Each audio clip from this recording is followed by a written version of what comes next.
It just makes you smile. It has such electricity.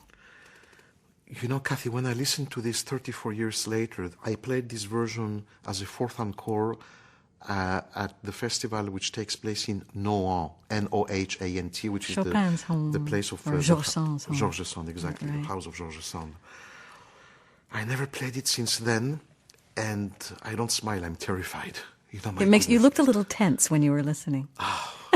And you know what I like with Cziffra? When he would do a run on the piano, all the other pianists would make a run very academically, you know, like this. And Cziffra would make it expressive. You know, always phrasing, and that's the whole difference. Is that, well, I mean, the whole concept of virtuosity in its best sense is that a vision is immediately produced. There's nothing in the way. You are absolutely right. It must always be musical. Whether you play something slow or something fast, it must always communicate a musical emotion. And as you know, music is supposed to express anything from life.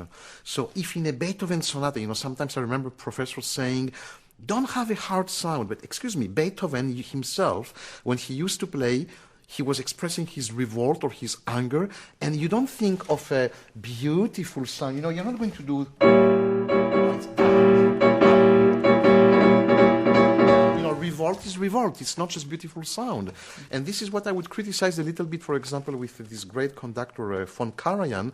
At the end of his life, he was always trying to get a beautiful sound, but music expresses much more than that, you know?